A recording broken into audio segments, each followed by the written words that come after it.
Voilà, nous allons ouvrir cet atelier du polar. C'est une grande joie d'être en compagnie, en votre compagnie, Alicia Jiménez Bartlett. Avec vous tous, je devine le nombre de passionnés de Petra Delicado. Alors, nous allons évidemment parler de cette série de romans policiers qui a fait votre immense réputation internationale. Et on va aussi parler de vos autres romans, parce que vous êtes une romancière, un type de romancière qu'on apprécie particulièrement ici, c'est-à-dire que vous cultivez deux types d'écriture, des romans policiers et de la littérature qu'on dit générale, et on verra ensemble si ces deux courants se nourrissent, et si oui, comment.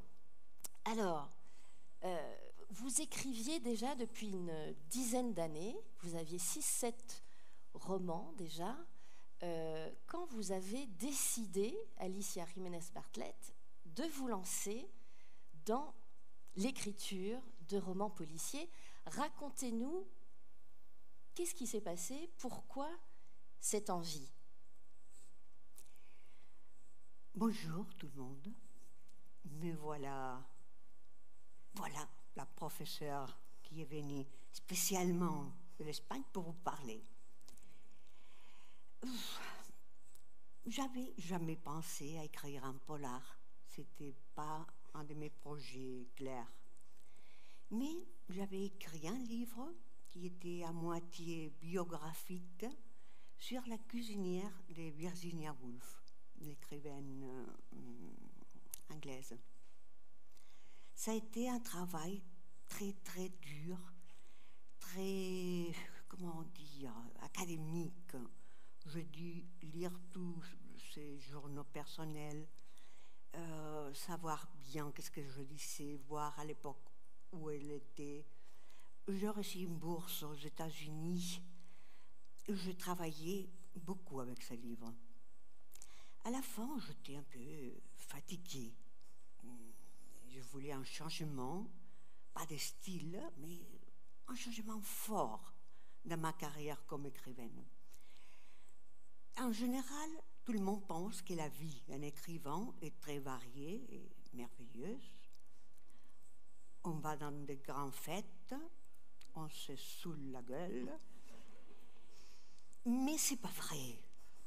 On travaille tout le temps isolé dans un petit coin, et quand tu veux un changement profond, tu dois le faire toi-même. Qu'est-ce que je fais? Je pensais le polar moderne. J'avais lu les polars dernièrement. Ils sont plus faciles à écrire. Pourquoi? Parce que ce n'est pas comme avant, le classique, où il n'y avait que de la violence, des assassinats. Non, un polar moderne permet le sens de l'humour, permet aussi la caractérisation psychologique des personnages, permet un regard sur la société, tant de choses. Et j'ai essayé de le faire. Je fais le premier, j'ai choisi une femme. On parlera pourquoi après, oui, si tu me le demandes. Ah, bien sûr. Et en général, je n'avais aucune idée de comment le faire. D'une façon plus ou moins indirecte, je commençais à écrire. Ça m'a bien amusé. À la fin, je lui donnais à mon éditeur, il a bien aimé. Et le roman a eu un certain succès en Espagne. Alors, mon représentant, il m'a dit, pourquoi tu ne continues pas avec une série, avec le même protagoniste, avec Petra? Je me suis dit, pourquoi pas, on essaye encore une fois. Et si je trouve que je suis capable de continuer de dire quelque chose de nouvel, de m'amuser encore à écrire, je vais continuer. Et c'est comme ça que ça a commencé. Alors justement, là vous avez déjà évoqué deux choses capitales sur lesquelles on va revenir. Ce fameux livre sur la cuisinière de Virginia Woolf, on y reviendra parce qu'il y a beaucoup de choses de ce qui vous mobilise dans ce projet. Et puis, évidemment, Petra Delicado, ce personnage qui en est maintenant à son 11e roman, puisqu'il y en a un qui est paru en espagnol et qu'on attend prochainement en français. C'est une des très bonnes nouvelles à annoncer. Alors, comment vous est apparu ce personnage? C'est toujours pour les lecteurs quelque chose de fascinant de voir comment un écrivain fait la connaissance avec son personnage. Enfin, comme je vous dis, j'avais lu, j'étais pas d'une façon passionnelle, j'aimais les polars, mais j'avais lu tout le classique et avait commencé par les modernes. Le roman classique, le polar classique, je le trouvais complètement... la participation des femmes était minuscule. Vous pensez à quels auteurs là? Tous les Américains, par exemple. Le roman noir à l'américaine. Le roman noir américain. Même le polar français avec Simenon. Ouais. Je voyais que les femmes avaient toujours des rôles secondaires. Elles n'étaient pas au centre de l'histoire. C'était une dame qui aidait à son chef à faire quelque chose, faire les investigations. C'était la victime qui meurt à la première page et on ne la voit plus. C'était la femme du policier qui était toujours sacrifiée et fantastique, tout pour le bien de la communauté. On a vu cette scène 1000 fois, spécialement dans le film ancien des années 40. Il y a une famille, la famille du policier, qui l'attend. Il revient de son travail, fatigué, avec le pistolet mis ici, en bas du froid. Il y a toute la famille à la cuisine qui s'est réunie. Il arrive là, sa femme, « Oh mon cher, tu es fatigué, viens ici, viens avec nous. » Et lui, pour une fois, il dit, « Je vais vous dire une chose que ça va vous plaire. Ce week-end, on ira à Disney World. » Il y a les enfants qui sont contents. « Bien, papa. » Oh, fantastique. Ils commencent à dîner et il y a un téléphone qui sonne au couloir. C'est la femme qui répond, l'épouse. Elle passe, l'appelle. « C'est pour toi, chérie. » On le voit faire « Oui, oui, d'accord, j'arrive. » Il vient, il retourne dans la cuisine pour leur dire à la famille « Excuse-moi, mais il y a un assassinat terrible dont ils ont besoin de ma présence. » Alors la femme, l'épouse, au lieu de dire « Tu es un sale con, que tu as annoncé une chose dont tu n'étais pas sûr de pouvoir l'accomplir, non, nous dit « T'inquiète pas, chérie, je comprends tout. Vas-y tranquillement faire ton travail. » Franchement, ces rôles des femmes dans les polars traditionnels, il manquait de force pour moi. Les femmes ne sont plus comme ça. Ou la femme fatale qui convainc quelqu'un pour tuer un autre. Et pourquoi pas le tue pas personnellement? Alors, j'ai pensé à faire un personnage qui était au centre de l'histoire, qui avait un protagonisme. C'est pas un ange. Je voudrais dire que le personnage de Petra était la première femme policier en Europe. Il y avait beaucoup d'écrivains qui, leurs personnages étaient investigatrices privées ou juges ou journalistes, mais jamais un policier. Pourquoi? Parce que vraiment, on a une idée d'une femme comme quelque chose d'angélique, et un policier, c'est quelque chose de dur qui mène une vie parfois terrible, qui confronte le problème le plus désagréable de la société. Alors, il semblait que ce n'était pas quelque chose fait pour une femme. Mais je crois qu'on peut le faire parfaitement. Après, on a vu, spécialement en Espagne, beaucoup d'écrivaines femmes qui ont fait des policiers femmes aussi, et rien ne s'est passé. Ça a été bien normal. Oui, c'est ça. Effectivement, quand on vous lit, on réalise que probablement vous avez initié quelque chose que l'on voit maintenant aussi dans les séries télévisées avec le fameux duo, puisqu'il y a d'une femme et d'un homme, et la femme à la manœuvre. Puisque il y a un alter ego à Petra Delicado, c'est Fermín Garzón. Là aussi, qui fallait-il face à Petra Delicado pour vous donner l'envie d'écrire? Fermín Garzón, c'est un personnage mâle. C'est un homme traditionnel, un peu plus âgé que Petra, qui a une vision de la vie beaucoup plus organisée, classique. Il est un homme un peu chauviniste parfois, parce que c'est normal. Il a vécu dans une Espagne qui n'existait pas dans le moment où Petra a commencé.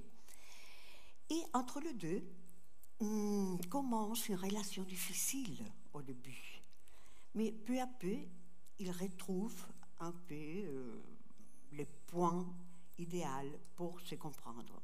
C'est l'ironie, ce sont les blagues, pas méchantes. Et je me suis rendu compte qu'à la fin, toute la série de Petra, c'était une revendication de l'amitié parmi les hommes et les femmes.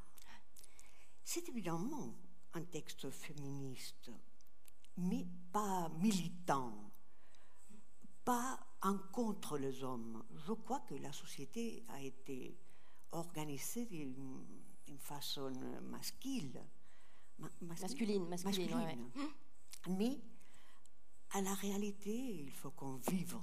Et la possibilité de l'amitié parmi les hommes et les femmes, pour moi, c'était un véritable hommage qu'ils font ce père de personnages.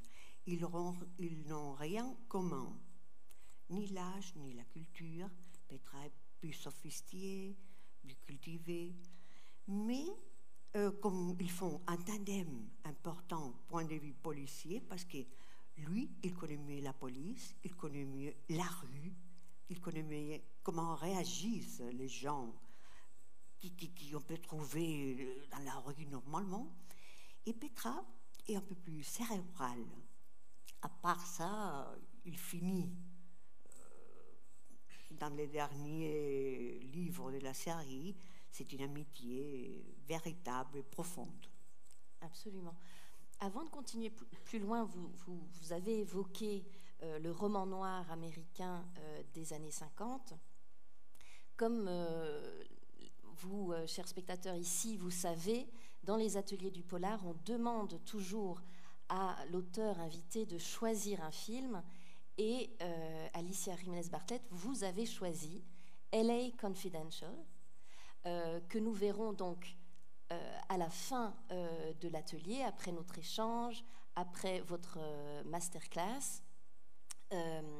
Et ce sera très intéressant de vous entendre pourquoi ce choix, après ce que vous venez de dire justement sur le roman noir américain. Revenons peut-être justement sur cette amitié effectivement homme-femme et sur le féminisme. Petra, on le voit dans le premier livre de la série, Rite de mort, c'est un sujet pour elle immédiat, se faire entendre, se faire respecter. Comment avez-vous dosé son féminisme justement? Vous vous êtes dit dès le départ, elle a ça, comment l'exprimer? Doser le féminisme, c'est pas facile. Mais quand même, je le fais un peu à ma manière. Je crois que les femmes, nous avons les mêmes droits que les hommes, évidemment. Et si quelqu'un dit le contraire, il est un peu fou. Mais il faut reconnaître qu'il y a des divers affrontements du féminisme. Le mien, c'est pas hostile. Le mien, c'est rationnel. J'essaie de le faire. Et la même chose pour Petra. Elle veut se faire respecter, elle doit faire choses que parfois elle ne voudrait pas, mais quand même, elle veut jouir les plaisirs masculins. En des livres de Petra, elle se mêle dans une bagarre dans un bar. Ils sont à table avec garçon, ils sont en train de boire une petite bière, et Petra est enragée, très très fâchée avec soi-même, parce qu'elle vient d'avoir une discussion désagréable avec le commissaire, le chef général. Pardon. Alors elle se dit, elle parle avec Garçon et lui dit, pour les femmes, c'est terrible, parce que quand on est vexé par quelque chose, quand on a un douleur, une rage, quelque chose qui éclate à notre intérieur, ce que nous faisons, c'est nous taire, avaler tout ça. On n'a pas une réaction violente ou directe ou négative. Non, on avale, on dit oui, on essaye de supérer ça en silence. Et vous savez, garçon, j'en ai marre. J'aimerais me mettre dans une bagarre comme dans les westerns. à coup de poing, vraiment. Parce que je suis enragée et je vais le montrer. Garçon, qui est un chevalier espagnol finalement, elle lui dit, ne vous inquiétez pas, Petra, vous voulez une bagarre? Oui, d'accord, on y va. Il faut dire que tous les deux avaient été un peu... Comme souvent. Oui. Il vous dérange, ce type-là, c'est un jeune homme un peu punky, avec les cheveux bien mal coupés, etc. Il vous dérange, ils sont en train de crier. Petra dit, il me dérange. Attendez un peu. Fouah! Les gens restent complètement fous. Et les copains qui sont avec cette personne agréée se tournent vers eux. Qu'est-ce qui se passe? Et Petra dit, c'est pas ça. Fra, fra. Il commence à bagarrer entre tout le monde.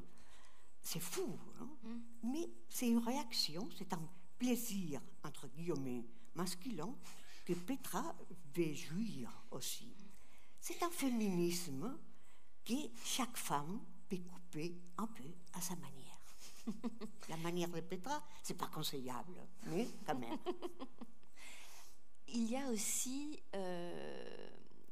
comment une femme policière ou une femme tout court se comporte face au pouvoir. Ça aussi, c'est une question qui revient au travers des livres, qui s'impose dès le premier livre. Comment se comporter face au pouvoir?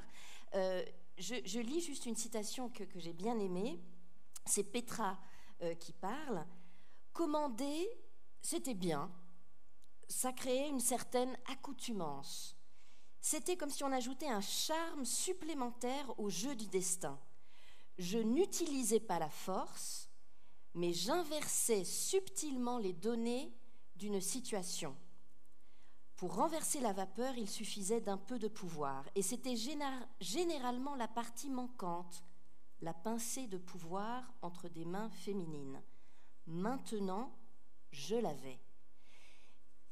Comment... C'est évidemment une question que vous vous êtes posée, j'imagine. Comment va se comporter Petra avec le pouvoir? Il n'est pas un révolutionnaire. Quand on est révolutionnaire, on ne devient pas policier. Mais elle accepte le pouvoir parce que la police, c'est un corps complètement hiérarchisé. Mais quand même, elle n'accepte pas le pouvoir en général, le pouvoir psychologique de la tête, qui vient directement de la tête. Au début, elle doit se faire respecter par les autres. Elle évite de faire des choses que je veux faire à des femmes et que c'est bien normal, qui est au boulot, qui est au travail. Et tu t'en souviens que ton fils mal à l'estomac. Alors, tu prends le téléphone et devant tout le monde, tes copains, même masculins, tu dis à ton aide à la maison qui aide avec les enfants, Qui s'occupe de l'enfant. Écoute, tu fais un peu de riz dans le repas de mon fils, etc. Ça, il ne faut pas le faire. Pourquoi? Parce qu'il y a un préjugement en contre de la femme qui s'occupe des choses personnelles dans le travail. Alors Petra, dans le livre de Buy spécialement, elle essaie de laisser bien clair qu'une fois qu'elle est au boulot, elle n'est plus une femme traditionnelle. Ou elle ne pense pas à sa vie privée. Comment vous, dans votre vie, est venu ce sentiment féministe? Je pense à votre carrière de professeur. Vous avez enseigné la littérature espagnole pendant une douzaine d'années. Et aussi dans ce monde très masculin de la littérature policière. Mais comment est venue cette fibre féministe chez vous? La famille? Les parents? La pensée. Si tu penses, tu ne te sens pas inférieure à personne, non plus supérieure. J'ai eu un père merveilleux, j'ai eu des amis masculins très très bons, j'ai eu un fils qui est un homme. Alors, je n'ai pas une idée négative des hommes. C'est comme ça. Mais j'ai une idée claire de qu'est-ce que je veux faire dans la vie. Et si j'ai des empêchements qui viennent des préjugés pour le sexe, alors je lutte. C'est ça que je pensais. À mon époque, c'est vieille, c'est l'époque de 68, de la révolution du 68, on ne parlait pas de féminisme, on parlait de la révolution. Après, on verra. Mais ça a été le moment, je vous parle d'Espagne, où vraiment les hommes et les femmes s'y sont mis d'accord, s'y sont mis ensemble à étudier, à s'amuser, à parler, à penser. Ça a été un moment important. Et alors, on a été un peu élevés comme ça, je crois, toutes les femmes de ma génération. De votre génération. Et ça a été notamment une source pour créer cette amitié Petra Garçon. C'était aussi nourri de ces amitiés de ces années? Évidemment. Je continue à avoir beaucoup de lecteurs masculins, beaucoup d'amis masculins. Je ne fais pas la différence, si vous voulez. Quand je parle avec quelqu'un, quand on prend un café, je ne suis pas en train de dire c'est une femme, c'est une femme, c'est une femme, c'est un homme, c'est un homme, c'est un homme. Il faut dire que parfois, les conversations parmi les femmes sont plus incisives quand on parle des hommes. Mais je crois que chez les hommes, c'est la même chose, non? Quand on parle des maris en général, parfois, oh le mari, oh le mien, c'est amusant à la fin, c'est pas méchant. Et pour moi, c'est un fait naturel, avoir les mêmes droits, avoir le même traitement du point de vue professionnel, mais être avec l'autre sexe un équilibre naturel. Vous nous avez dit que vous avez un enfant. Petra est, j'exagère, un peu militante, pas d'enfant. C'était... Pourquoi? J'ai un garçon et une fille.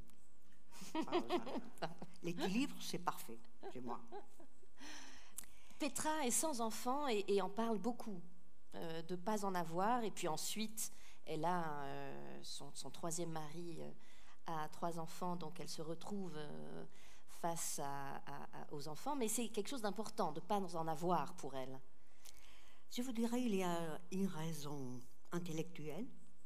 Je crois que la maternité a été mythifiée excessivement dans notre époque. J'ai entendu dire toujours, tu peux parler ou lire en interview avec une grande intellectuelle ou une professeure ou une médecin importante, Et quand on lui demande quel a été le jour le plus beau de ta vie, pourquoi il est toujours le jour de la naissance de mes filles? Mais c'est ridicule. On fait pas, en plus, on ne fait pas une sorte de liste de félicité dans la vie. Mais considérer les femmes à rien que pour le sens de la maternité, c'est absurde. Qu'est-ce qui se passe alors avec les femmes qui ne veulent pas avoir des enfants ou qui ont une maladie ou qui... C'est pas mille choses. Elles sont des femmes quand même. Mais les Espagnols, les Français, les Européens, un numéro d'habitants diminue. Et alors la maternité est de plus en plus important du point de vue social. On est toujours animé à avoir des enfants, etc., etc. Mais je trouve que c'est une question un peu intéressée. La question pratique, c'est, si vous avez remarqué, dans les romans ou dans le cinéma, tout le temps qu'il y a des enfants où ils sont en colonie, parce qu'ils embêtent vraiment. Comment on peut faire l'action d'un roman, un roman policier, si tu dois soigner ta fille? Ils sont toujours en colonie. Il n'y a pas ni un enfant, ni un chien. Ils sont aussi disparus. Alors, pour les mettre tout le temps les colonies, les pauvres, je les fais disparaître directement. Même s'ils apparaissent après, de façon intéressante, justement. Oui. Alors, on s'est dit tout à l'heure, juste avant de monter sur scène, et en introduction aussi, que nous allions parler aussi de vos autres livres, qui sont très intéressants. Et malheureusement, dans les autres pays, ils sont traduits. Et en France, par frilosité, par bêtise, ils ne le sont pas. Donc c'est aussi une façon de lancer un appel à la traduction de ces autres livres. J'aimerais qu'on fasse un premier petit détour justement par ce livre sur la cuisinière de Virginia Woolf, parce que c'est vraiment très très intéressant. Donc en espagnol, il y a un jeu de mots évidemment sur le grand chef-d'œuvre de Virginia Woolf, Une chambre à soi. En espagnol, c'est donc Una habitación ajena. Ce qu'on peut traduire par une chambre qui ne t'appartient pas des autres. Voilà, c'est ça. Alors, pourquoi cet intérêt pour la cuisinière de Virginia Woolf? Qu'est-ce qui vous a passionné, vous, dans cette recherche? Nelly Boxall, comme elle s'appelait, à l'époque, elle a entré avec 19 ans au service de la famille Woolf. Alors, quand je pus lire les journaux de Virginia Woolf, j'ai vu qu'elle parlait beaucoup de fois de Nelly Boxall. Et je vis l'évolution de cette relation. Au début, c'était à rien qu'amour, la cuisinière pour la patronne et la patronne pour la cuisinière, mais après, ça a devenu un peu haine-amour, une relation difficile. Je me suis dit, qu'est-ce que c'est premier? La classe sociale ou le féminisme? Parce que, évidemment, Virginia Woolf, elle était une écrivaine absolument féministe, une des premières qui a créé le mouvement dans la littérature. Mais après, je lis des choses incroyables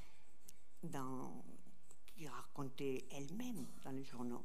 Par exemple, un jour, Virginia, elle est en train d'écrire dans sa chambre. Elle arrive contente, absolument heureuse. Nelly Boxall en disant « Madame, on a le droit de voter finalement les femmes. Oh, c'est fantastique, c'est incroyable, je suis contente. » Virginia Woolf la regarde comme ça et dit « Nelly, tu n'es pas mariée, tu n'as pas le droit de voter, tu n'as pas de l'argent, tu n'as pas le droit de voter, alors laisse-moi tranquille, je continue à écrire. » C'est énormément dur de voir ça. Et le titre du roman, ça vient aussi d'une histoire pareille que je lis.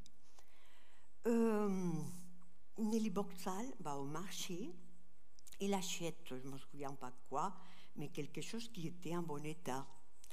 Elle arrive à la maison, Virginia, elle regarde, cette viande ne me plaît pas, bien mal fait, je ne sais pas pourquoi, mais Nelly, dans ce moment, elle est vexée, elle commence à dire « Ça suffit, madame, ne me dites rien de plus, j'ai compris. » Virginia commence à se vexer aussi. « Je peux dire n'importe quoi à toi, tu es à mon service. En plus, tu as fait ça d'autres fois, je t'avais prévenu. » Elle commence à marcher. C'est-à-dire, la cuisinière, elle s'enfuit et Virginia la suit, tout le temps avec des reproches. Il monte l'escalier, vous savez que les chambres pour le service étaient à nous, absolument à nous. Et quand Nelly arrive à la porte de sa chambre, se tourne vers Virginia, qui encore parlait, et lui dit « Un moment, madame, ici vous n'entrez pas, ça c'est ma chambre. » Réponse de Virginia, dans cette maison, il n'y a rien à toi, uniquement la valise qui est sous ton lit. C'était une histoire à suivre. J'ai essayé de la refaire avec des différents moyens, comme par exemple un journal qui écrit la domestique. C'est le journal imaginé de Nelly Boxall. Et donc c'est bien un roman, parce qu'on voit dans des éditions françaises que c'est un essai, mais c'est bien un roman. Oui, c'est un roman. Voilà, oui. Ouais, c'est ça. Et là, je trouve qu'il y a beaucoup de vous dans ce roman. On voit que déjà, vous aimez aller contre les images toutes faites. Virginia Woolf, icône du féminisme, vous allez chercher la chose qui fait mal, c'est-à-dire une sorte de conscience de classe et de mépris de classe exacerbé. C'est quelque chose qu'on retrouve dans toute votre œuvre, et notamment aussi dans le tout premier livre que vous avez écrit, le tout premier roman qui s'appelle Exit. C'est comme ça que vous avez commencé en 1984 sur le suicide assisté. Mais alors, dites-nous comment vous avez abordé ce thème, un thème qui en 84 était encore tabou.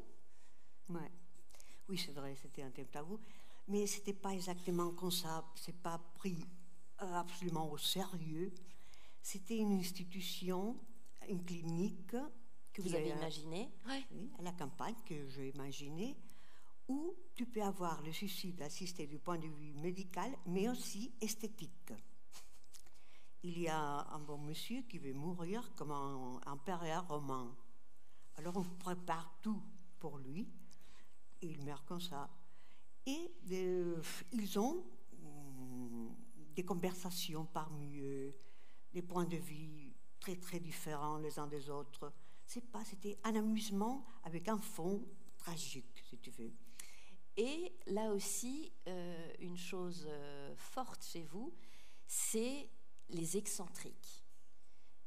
Ce que vous venez de décrire dans ce roman, donc Exit, c'est quand même une réunion de personnages qui sont hors cadre, excentriques. Est-ce qu'on peut dire aussi que Petra et Fermin, chacun à leur façon, sont aussi des personnages hors cadre? Est-ce que c'est ces personnages-là que vous aimez particulièrement? Non, pas exactement. Au contraire, je vous dis, pour moi, les polars, c'est une expression de témoignage de la réalité des gens courants énormes. Si vous remarquez un peu, le roman, au début, ça est né comme un témoignage de la réalité. Et ça rôle, à nos jours, c'est complètement fini. D'accord, on a la télé, on a les réseaux sociaux, on a Internet, le film, le journal, tout. Mais un roman te met en contact avec une réalité plus profonde. Je m'en souviens d'avoir étudié à l'école la révolution industrielle, très bien, mais je ne l'ai compris du moment où je lis Germinal d'Émile Zola. Alors j'ai tout compris. Je me suis mis à la place des gens et tout m'est venu comme une leçon d'histoire. Les écrivains actuels, ils sont un peu contraires à ça. Si vous voyez un écrivain moderne actuel, il vous parle de ses idées, de sa vie, ses lectures, ses sentiments. C'est un peu une littérature onaniste, excuse-moi. Pourquoi? Parce que il est supposé que le reste du monde nous vient expliquer d'une autre façon. Je ne suis pas d'accord. Je crois que dans le polar, tu peux prendre les gens les plus communs. La dame qui nettoie par terre, le propriétaire d'un bar ou d'un restaurant. Et tout c'est la vie actuelle, vivante, réelle. Je me suis dit que c'est peut-être pour ça que nous avons beaucoup de fois plus de succès à l'étranger que dans notre pays. Parce qu'on cherche par curiosité voir comment la vie réelle, la vie naturelle des cités ou de la campagne d'un pays. C'est pour ça peut-être que le roman nordique a eu un grand succès parmi nous, Européens. Pourquoi? Tout le monde veut savoir comment il vit ces maudits Suédois que personne ne comprend. Et c'est une façon de le trouver. Alors, l'excentricité, c'est pas total. Disons que ce sont des gens un peu révoltés contre la réalité, mais pas excentriques du point de vue snob. Non, absolument pas. Non, ça c'est sûr. En tout cas, Petra, quand vous disiez qu'elle va justement regarder comment les gens vivent, ça c'est sûr qu'elle ça vous permet d'avoir des attaques assez fortes, notamment sur la bourgeoisie catalane, sur les déshérités à l'extrême opposé. Est-ce que le roman policier vous permet ça? Est-ce que c'est ce que vous aussi vous cherchez? Oui, mais c'est un topic maintenant, dire que le nouveau roman social, c'est le polar.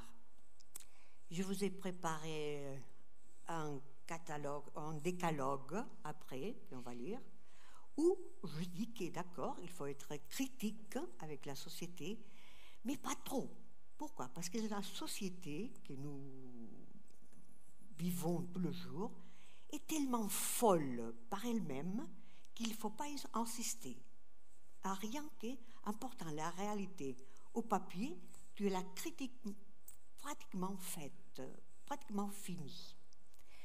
Pour moi, c'est important, mais ce sont les petits détails qui m'intéressent, critiques. Pas d'une façon militante de dire vraiment la bourgeoisie, comment ils sont des cochons, parce qu'il y a les pauvres gens qui sont en plein rue, etc. Non, j'essaie de le faire d'une façon discrète, d'une façon intelligente, entre guillemets, parce que c'est moi qui l'ai dit.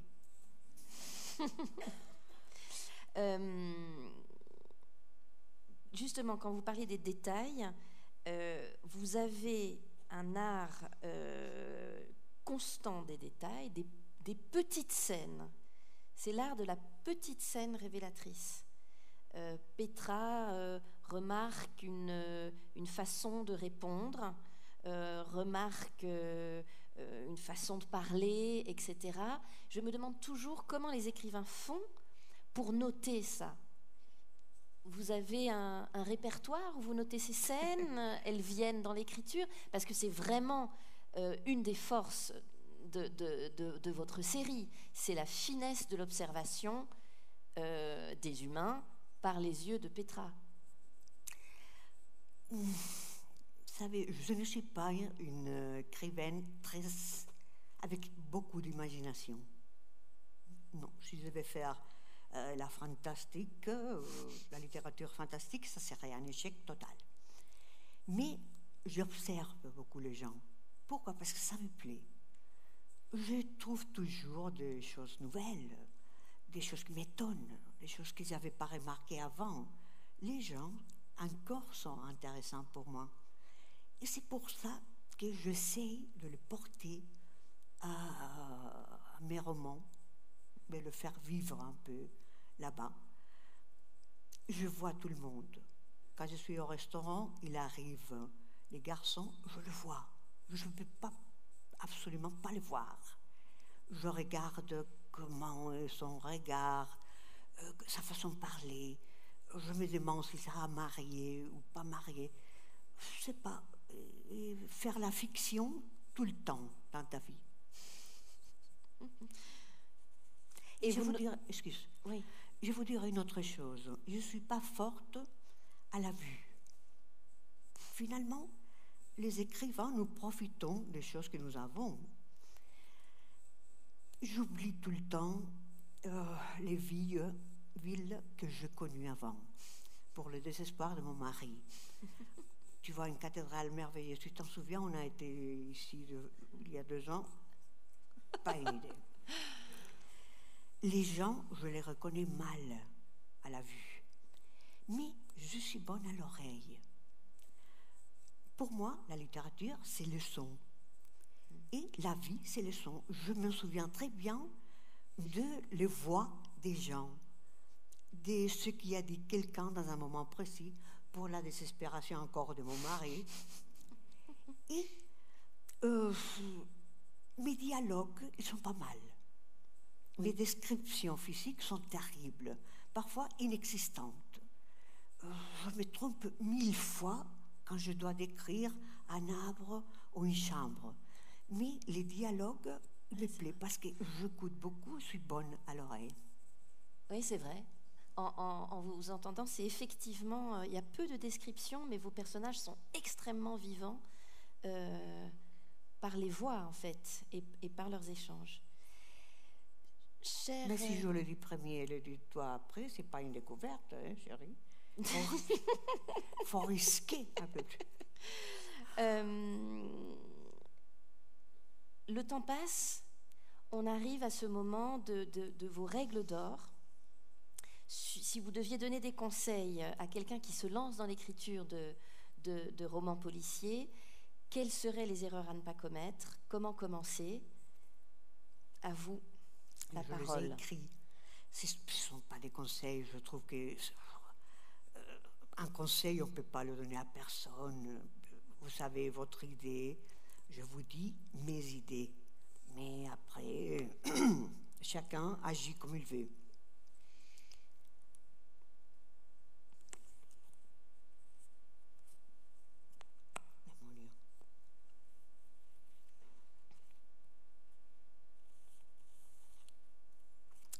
Voyons. Pour commencer, je vous dirais, si vous voulez faire un polar, situez votre roman à l'actualité. Pour moi, les témoignages, comme je vous ai dit, de la vie réelle, dans les rues et dans les choses les plus courantes, est importante.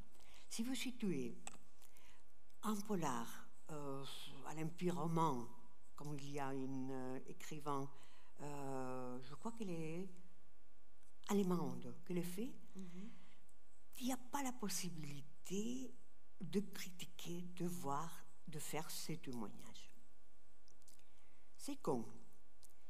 Ne soyez pas trop critique, trop évidemment critique du point de vue social. Si vous parlez de la réalité, si vous mettez de petites traces, de petits mots, des petites scènes, ça suffira. Troisième, Si vous avez des connaissances du monde du crime, employez-les. Autrement, essayez d'utiliser l'humour. L'humour est aussi important pour moi parce qu'il aide au lecteur à supporter parfois les assassinats ou les ambiances désagréables. Et en plus, quand tu ne sais pas exactement comment se passe quelque chose, si tu mets une petite blague, ça fait oublier au lecteur que tu es vraiment en blanc dans ce moment. 4e. Ça m'énerve énormément. Oui, voilà. 4e. Soignez beaucoup le portrait psychologique des personnages. Les portraits, pour moi, est un très, très, très important. Même les petits personnages, même ceux qui sont absolument secondaires, il faut le voir dans un roman polar. Pourquoi? Parce que parfois il y a beaucoup de gens, il y a un petit policier sans importance qui dit une phrase et tu dois savoir comme ça, pas comment il est évidemment au fond, mais comment il agit dans la foule d'événements et de gens. C'est important aussi un portrait plus profond pour les personnages les plus importants. Je crois que c'est la règle d'or. Allez au fond. Et ne faites pas la caractérisation de votre personnage rien que pour les manies ou les goûts à l'heure de manger, de la nourriture. C'est trop facile. Il faut vraiment chercher un peu pourquoi ton personnage dira une chose et pas l'autre. Parfois, je lis des polars qui ne me plaisent pas exactement parce que le personnage est épisodique et superficiel. Tu le connais parce qu'il aime beaucoup consulter le dictionnaire ou parce qu'il boit un verre de lait tous les matins à la même heure. Non. Allons-y un peu plus loin de ça. N'employez pas trop de sang. Je sais que c'est à la mode maintenant. C'est de la faute aussi des maudits nordiques qui nous ont habitués à voir des assassinats terribles où les gens sont coupés en des petits morceaux comme ça. Il faut pas vraiment. Je crois que si tu veux voir la violence, il y a des films qui sont terribles où il y a le goré, on dit ça, gore, ouais. Le gore, cinéma gore, qui peut montrer assez. Si tu es à la recherche d'autre chose, évite absolument l'excès de sang. Essayez d'avoir pitié par les coupables. Ça, je ne sais pas si vous serez d'accord. Je ne parle pas de justifier un assassinat, mais de comprendre profondément les pourquoi, les circonstances, la mentalité et la psychologie de celui qui a commis cet assassinat. C'est important. Autrement, si tu décris toujours des monstres, à la réalité, les monstres absolus, ils n'existent pas. Hitler, il adorait son chien. Voilà. Tu ne vas pas trouver le monstre parfait. Et si tu essayes de le faire, ton polar va manquer un peu d'humanité. Alors, essaye de comprendre, évidemment, pas justifier. 7e. À la fin du roman, ne voulez pas surprendre le lecteur de n'importe quelle manière. C'est difficile de surprendre maintenant un lecteur. Nous avons le film, nous avons lu 5000 polars, on nous a fait des jeux pour savoir qui était le coupable à la fin. Je m'en souviens un jour que j'étais avec le fils d'un de mes cousines, on dit, cousines. Il avait, je ne sais pas, 5 ans, il était âgé de 6 ans, exactement. Il est venu avec moi, parce que ma cousine avait quelque chose à faire, elle m'a prié de rester avec lui. Je lui ai donné un peu à manger, on a discuté un peu, et après, typiquement, j'ai mis la télé. C'était un thriller qui passait. Le petit a resté bien tranquille en train de regarder. Une demi-heure après, il me dit « Celui-ci, c'est l'assassin. » J'ai rien dit, je le regardais comme ça en disant « Mais à la fin, il avait raison. L'assassin, c'était celui qu'il avait signalé avec son doigt. C'est-à-dire, tout le monde, même un enfant de 6 ans, connaît très bien la machine de suspense. Il faut faire attention. Si vous cherchez vraiment de surprendre le lecteur, vous risquez, ou vous mettez en risque, la vraisemblance. Et ça, c'est terrible. La vraisemblance est très importante. Si tu es en train de tout croire, de lire un livre avec toute l'attention, avec tout le plaisir, tu crois tout, c'est bien fait, les personnages sont dans leur place, mais à la fin, tu fais un mouvement de cirque et le lecteur ne t'y croit pas, alors ton livre, le final, ça ne marche pas. 8e, la forme, le style est très important. Ne croyez pas que paraître un polar, ça peut être écrit de n'importe quelle manière. En Espagne, on dit ça, écrit avec le cul. Non. Choisissez un vocabulaire important. Ne croyez pas que le lecteur est un imbécile ou que son niveau culturel est bas. Non, il faut avoir un respect absolu pour un lecteur. Et ce n'est pas abaissant le style que vous allez récupérer plus l'intérêt ou l'attention des lecteurs. Numéro 9. Évitez les infractions et delitos, les malfaites. Les infractions, les délits, les crimes, c'est ça? Los delitos, les délits. Les délits du monde économique, technique ou informatique. Pourquoi? Je m'ennuie quand je le lis. Parfois, tu ne comprends rien, spécialement les gens de ma génération, tout le vocabulaire informatique, tout ça, c'est difficile. Choisissez mieux des raisons pour tuer, pour les raisons du crime, qui soient profondément humaines. La passion, la vengeance, la haine, la jalousie, l'envie. Imaginez que c'est William Shakespeare qui écrit votre polar, comme Mauville. Deuxième, et je finis avec ça, n'écrivez pas un ou deux romans polars à langue, même si votre éditeur insiste fortement.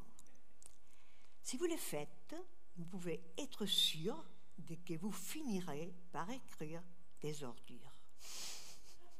Et c'est tout. Merci beaucoup. Merci.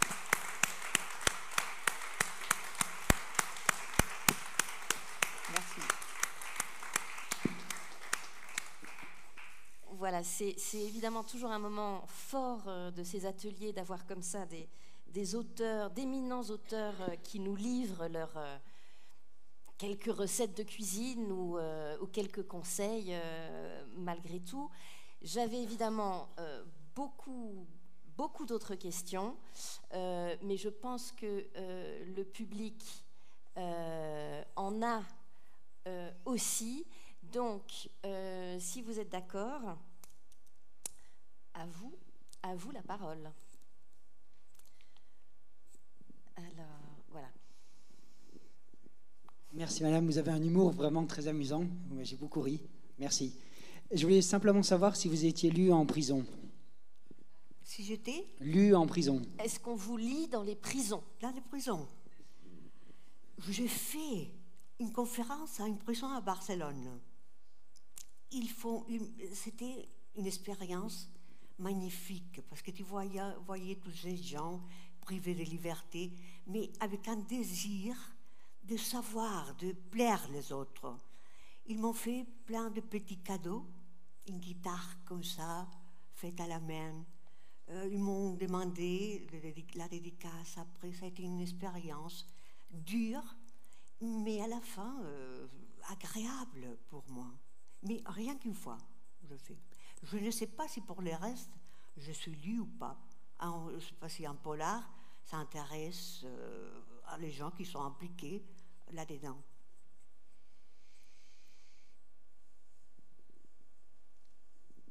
Bonjour, je voudrais savoir concrètement comment vous écrivez. Vous écrivez tous les matins, tous les après-midi. Comment ça se passe quand vous écrivez? Merci.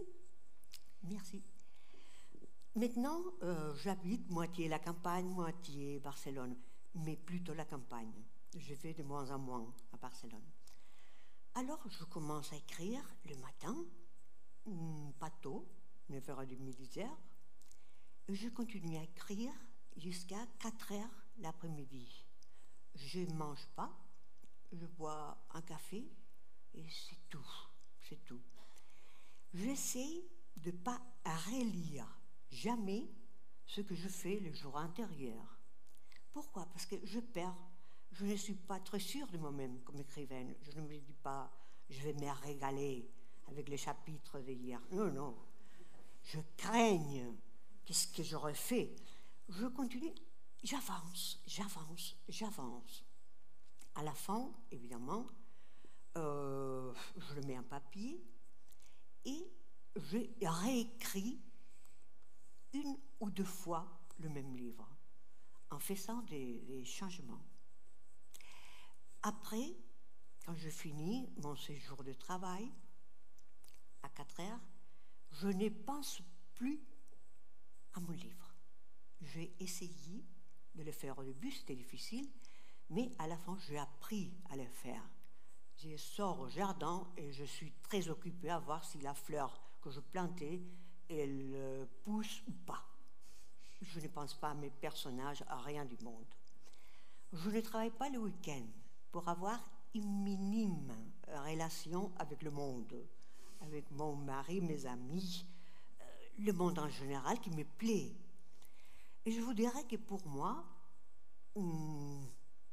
je suis en train de vieillir, comme tout le monde. Petra aussi, mais moins vite que moi, la garce. Et je me rends compte qu'il continue à me plaire, écrire, mais si je devais quitter l'écriture, j'arriverai à le faire, parce que c'est un métier dur, de solitude absolue. Si tu n'es pas très sûr de toi-même, comme dans mon cas, tu te dis, qu'est-ce que je fais? C'est comme passer un examen tout le temps. Tu ne sais pas, qu'est-ce que tu es en train de faire? Ça vaut quelque chose. C'est rien du tout. Enfin, je le prends d'une manière plus tranquille maintenant. Je travaille rien que 5 heures. Quand j'étais plus jeune, je passais la journée entière. Mais maintenant, je me rends compte que de vivre, c'est aussi important que d'écrire. Alors, il y avait monsieur tout devant d'abord. Oui, il y a un micro normalement. Oui, voilà, ça arrive.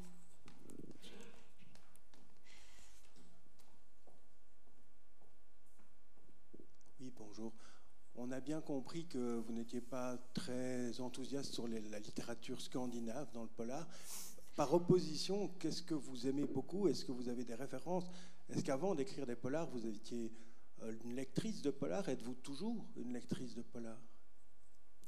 Merci. C'est pas qu'il y a des bons romans qui viennent du Nord, évidemment. Je rigole un peu. Et je reconnais que ça a été une grande mode, et toutes les grandes modes en littérature ne sont pas bonnes. Mais en général, je lis des romans, polars. Mais ce qui me plaît beaucoup, c'est qu'on appelle maintenant les polars méditerranéens. Camilleri, Marc Harris, les Portugais, je ne m'en souviens plus, Fred Vargas en France, les Espagnols. Je crois que c'est un moment puissant pour cette littérature, le polar. Je crois que le roman américain traditionnel, le polar américain, le thriller, ça a beaucoup perdu. On le connaît, on sait que c'est prévenible, on sait qu'est-ce qui va se passer. C'est plus original, cette nouvelle littérature, plus du sud que du nord. Avant, j'étais lectrice de polar, pas tout le temps, je ne le suis pas non plus maintenant. Il y a des frikis, on dit. Des aficionados, pour reprendre le mot espagnol. À la folie, qu'il n'y ait rien que de polar, je suis absolument contre ça. Et en général, j'ai beaucoup aimé la génération d'écrivains américains juifs. Malamud, Below, les deux Ross. Pour moi, ça a été une génération disparue à l'actualité, mais elle est summum. Je ne sais pas si je viens reproduire.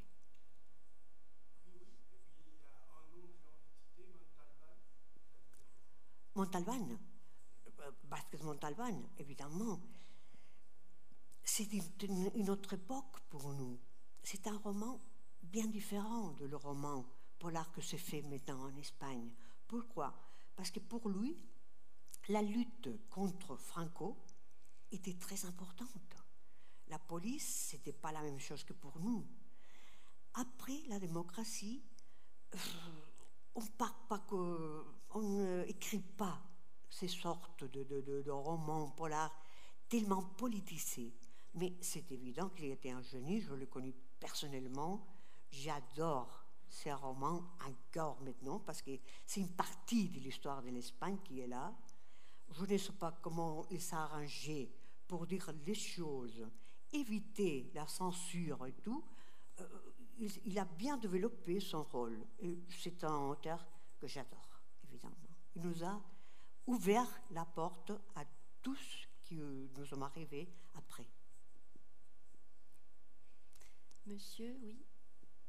Oui, bonjour. J'ai deux questions en fait. La première, c'est comment vous organisez votre travail quand vous commencez un nouveau polar? Est-ce que vous savez déjà tout, ou vous avez déjà tout réfléchi? Comment ça va se passer? Qui est le meurtrier? Comment est-ce qu'elle va découvrir qui il est? C'est la première question. Et la deuxième, c'est dans votre décalogue au point 7, vous dites que c'est difficile de surprendre un lecteur. Alors, qu'est-ce qu'il faut faire comment le surprendre en fait? Qu'est-ce qu'on peut faire? Pour le surprendre? Oui. D'accord. La première, je vous dis, une image qui me sert très bien pour exprimer comment j'écris. Je crois qu'il y a deux types d'écrivains. Les uns qui sont architectes et les autres qui sont sculpteurs. Un architecte sait absolument quel est le plan de son roman. Il fait le dessin, la maison. Au début, à l'entrée, à la porte principale, on va connaître tout le personnage. Après, à la cuisine, il y a certains d'eux qui vont se réunir. Et comme ça, il planifie absolument du début à la fin. Il sait qui est, du début, son assassin. Il sait les personnages, comment vont-ils réagir. Tout le récit, c'est pratiquement fait. Les autres, les sculpteurs, ils prennent une matière à la main ou bien un clou, si c'est un matériel dur, mais le fin bien mieux pour mon image, il commence à lui donner forme. Et je ne sais pas exactement où il va. Il y a des jours où il ajoute un peu plus de matériel. L'autre, il le reprend. Mais la forme, ça vient de peu en peu. Et à la fin, tu peux te trouver sans savoir qui est ton assassin. Ou avoir choisi un assassin que tu t'es dit, mais où est-ce que tu as eu la tête? C'est un con, ce type, il ne pourrait pas assassiner une mouche.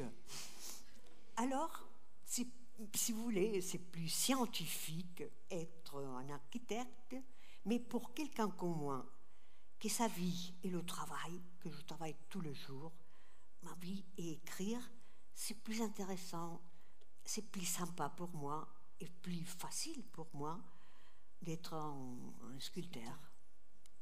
La seconde partie de votre réponse, de votre question, la réponse serait dire éviter la surprise totale, donner des clés au lecteur à 5-10 pages avant de la fin absolue. D'accord, il va dire, je sais maintenant qui est l'assassin. Laissez-le ce plaisir. Il va le préférer à avoir un commissaire qui apparaît au dernier moment ou savoir que la victime, c'était un agent secret de la CIA. Je vous l'ai dit. Voilà, monsieur ici devant a levé la main plusieurs fois.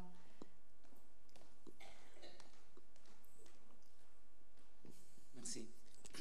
Donc vous avez dit que dans les derniers romans, Petra et Fermín ont développé une amitié. Et vous avez dit aussi qu'il faut placer le roman dans l'actualité. Donc si vous écrivez maintenant, 2018-2019, vous seriez obligé de le placer dans le contexte de bouleversement politique qui se développe à Catalogne.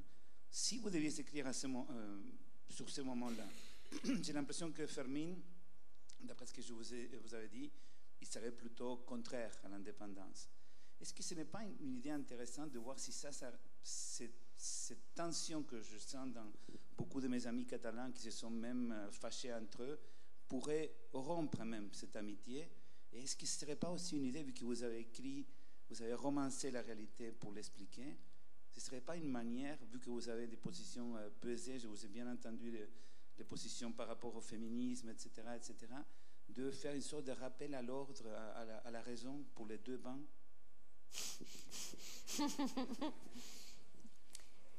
C'est pas une question, c'est une prophétie. Parce que mon dernier roman, qui n'est pas encore apparu en France, c'est la participation, la collaboration de la police catalane et la police espagnole. Et à la fin, ils deviennent des bons collaborateurs, ils s'aident les uns aux autres. Ça me sert évidemment comme un appel à une réalité évidente. On ne peut pas se frapper les uns aux autres pour cette idée politique qui est irrompue dans notre vie récemment. Il ne me semble pas bien. Il faut dire que quand les journalistes me posaient des questions, j'ai vu que mon roman a commencé par être un polar et a fini un livre de science-fiction, parce que les deux polices collaboraient. C'est triste de le dire, mais c'est un peu comme ça. Le livre est sorti en Espagne dans le moment le plus furieux de ces bagarres idéologiques. Vraiment, j'avais peur de la réaction des gens. Non, disons, les gens, ils ont réagi d'une façon très civilisée, ils ont lu les livres, et c'est tout. Du point de vue de mes idées, je vous dirais que je ne suis pas à faveur. Alors, Petra non plus. Il ne peut pas se bagarrer avec garçons, ils sont tous les deux d'accord. Je crois qu'on a un niveau d'indépendance suffisante, énorme à la Catalogne, et vouloir se séparer du reste du pays, pour moi, c'est complètement faux, je vous dis. Comment je réponds à ces questions en Espagne? Je m'en souviens le jour où le livre est sorti, la journaliste à la télé, public espagnol, elle m'a dit, vous savez, il y a des luttes entre des amis, maintenant, à la Catalogne, qui sont pro ou contre l'indépendance. Il y a des familles qui se rejoignent plus à Noël. Qu'est-ce que vous en pensez, ça? Je dis, pour moi, le désir de l'indépendance et tous ces problèmes, c'est la partie bonne. Tu ne dois pas te rejoindre avec la famille à Noël. Alors, j'ai essayé de blaguer un peu, parce qu'autrement, tu es à l'ouragan, vraiment. Tu prends l'ouragan.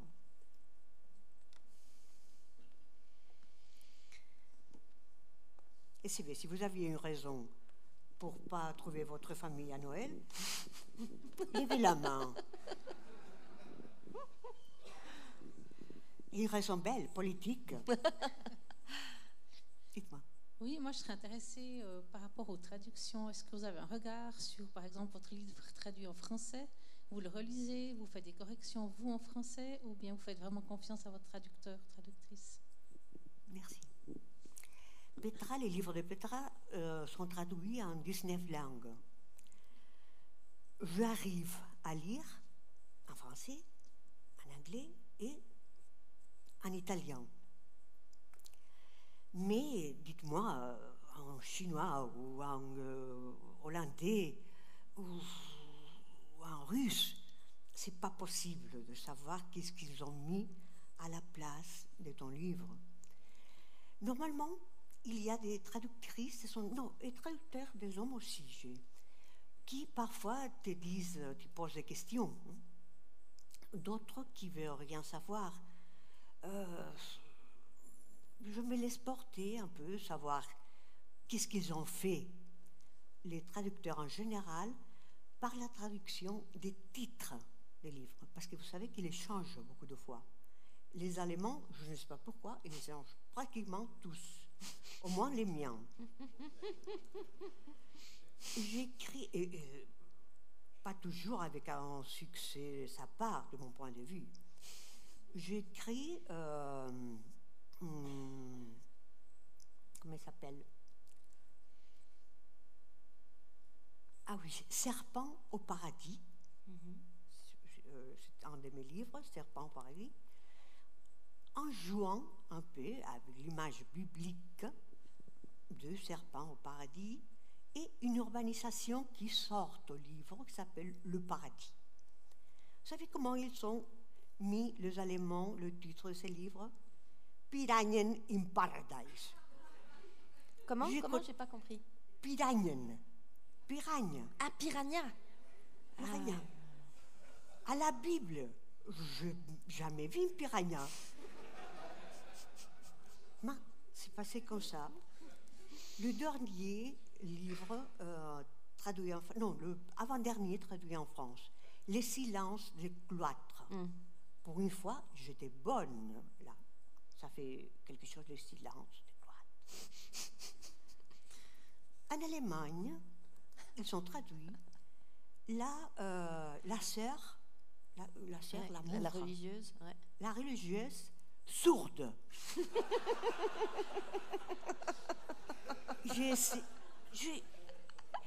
De ce moment-là, je ne sais pas comment est le titre. Je ne lis pas un mot en allemand, alors je me dis, oh, ça va, sûr, c'est parfait. Mais je ne le vois pas. Alors, ce sera la dernière pour qu'on puisse poursuivre. Alors, je vais faire une bonne dernière question.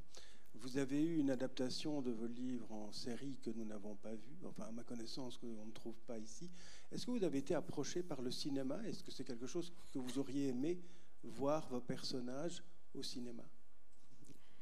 J'ai vu cette série qu'ils ont fait en Espagne et maintenant ils sont en train de faire une série en Italie pour la plateforme Sky qui ont italianisé Petra. Parce que vous savez, j'ai beaucoup de lecteurs en Italie. On ne sait pas pourquoi, mais c'est où je vends plus d'exemplaires en Italie. C'est le pape et moi. et pas toujours dans cet ordre. Hein. Non, il faut dire, sans plaisanter, ils ont commencé à la faire. Ils l'appellent Petra Delicado. Petra Delicado. Delicado, ouais. Et je n'ai pas participé ni à la série espagnole, ni à celle-ci, parce que c'est un moyen que je ne domine pas. Ce n'est pas la même chose un feuilleton pour une série qu'un roman. Il y a beaucoup de jeunes qui étudient maintenant comment faire ça, comment écrire pour le cinéma ou pour la télé. Je ne connais pas les clés, alors je préfère de ne pas les faire. Je toujours préféré l'ancien proverbe « prends l'argent et cours ». Et à part ça, il y a une chose qui me met très fière. Pas voir mes personnages, parce que ce n'est pas mon personnage, c'est le personnage d'un autre écrivain ou d'un autre réalisateur.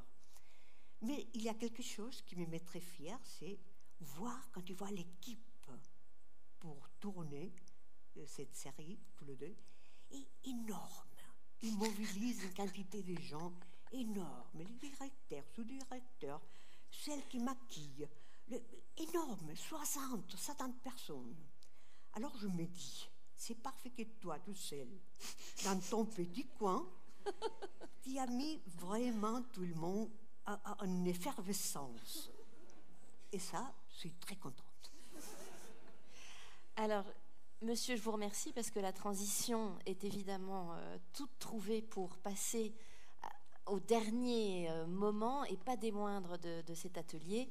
C'est le film que vous avez choisi, Alicia. Donc, LA Confidential. C'est un film des années 90. C'est donc une adaptation d'un des romans de la tétralogie, en fait. James Ellroy a écrit une tétralogie consacrée, enfin, qui se situe à Los Angeles. Le film date de 97.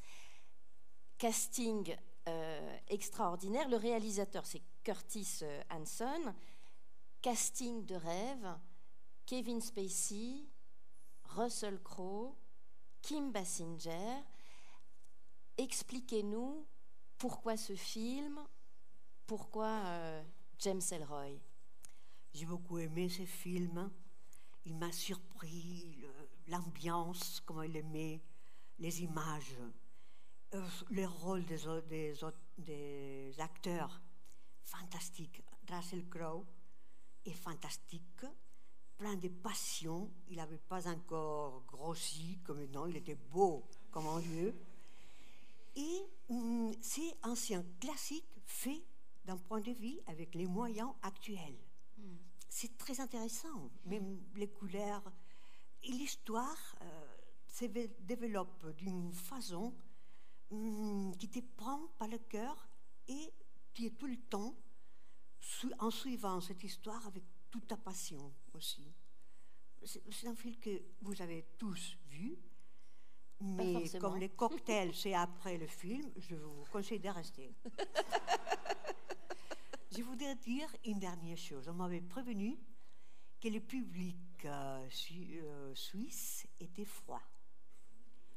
Je vais vous dire que j'ai été, pas congelée, mais un chauffeur à celui avec vous. Je vous en prie à rester un moment plus avec nous, un moment davantage, et je vous remercie de tout mon cœur pour le temps passé avec moi. Merci. Merci beaucoup.